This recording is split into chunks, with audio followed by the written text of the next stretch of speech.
Hello friends, welcome to நாகுவின் சமையல்.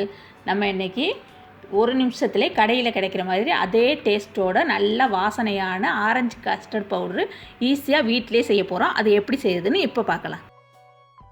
இப்போ தான் எங்கள் சேனலை ஃபஸ்ட் டைம் பார்க்குறீங்கன்னா கீழே இருக்கிற ரெட் கலர் சப்ஸ்கிரைப் பட்டனை கிளிக் பண்ணுங்கள். கூடவே இருக்கிற பெல் ஐக்கனை கிளிக் பண்ணுங்கள். அப்போ தான் நாங்கள் போடுற வீடியோ எல்லாம் உங்களுக்கு நோட்டிஃபிகேஷனாக வரும். இது செய்கிறதுக்கு இப்போ நான் ஒரு மிக்ஸி ஜார், க்ளீனான ஈரம் இல்லாத மிக்ஸி ஜாராக ஒன்று எடுத்துக்கோங்க. அதில் 1 கப் அளவுக்கு ஜீனி சேர்க்குறேன்னா. இப்போ 1/2 கப் அளவுக்கு பால் பவுட்ரு சேர்க்குறேன். எந்த பால் பவுட்ரு வேணாலும் நீங்கள் சேர்த்துக்கலாம். 1 கப்பு ஜீனி சேர்த்திங்கன்னா 1/2 கப்பு பால் பவுட்ரு, அது கணக்கு வச்சுக்கோங்க. இப்போ அதே கப்பில் 1/2 கப் அளவுக்கு கார்ன்ஃப்ளவர் பவுட்ரு எடுத்திருக்கேன். அதாவது சோள மாவுன்னு சொல்லுவாங்கள்ல, அந்த மாவு எடுத்திருக்கேன். இப்போ ஆரஞ்சு ஃப்ளேவர் செய்கிறதுனால நான் ஆரஞ்சு கலர் எசன்ஸ் எடுத்திருக்கேன்.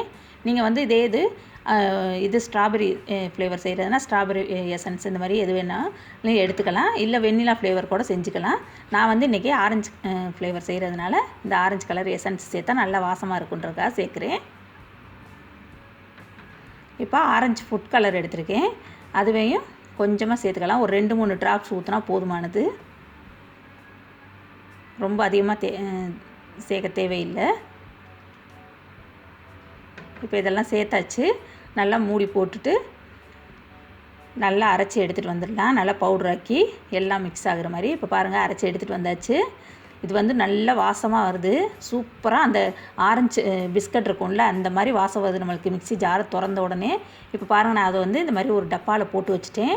இந்த மாதிரி நம்ம ஏர் டைட் கண்டெய்னர் டப்பாவில் போட்டு வச்சிட்டோம்னா கிட்டத்தட்ட நம்மளுக்கு 8லேருந்து 9 மாதம் வரையிலும் நம்ம ஸ்டோர் பண்ணி வச்சு நம்ம யூஸ் பண்ணிக்கலாம். நான் எடுத்த இந்த பவுட்ரோட அளவு பார்த்திங்கன்னா 330 கிராம் வருது. நான் அளவு நிறுத்து பார்த்தேன். 330 கிராம் நம்மளுக்கு வீட்டில் செஞ்ச அந்த கஸ்டர்ட் பவுட்ரு கிடச்சிருச்சு. இதை வச்சு நம்ம இன்னும் நிறையா ரெசிபி நான் உங்களுக்கு அப்லோட் பண்ண போகிறேன். அதனால தான் நான் கஸ்டர்ட் பவுட்ரு உங்களுக்கு ஃபஸ்ட்டே நான் செஞ்சு காமிச்சிருக்கேன்.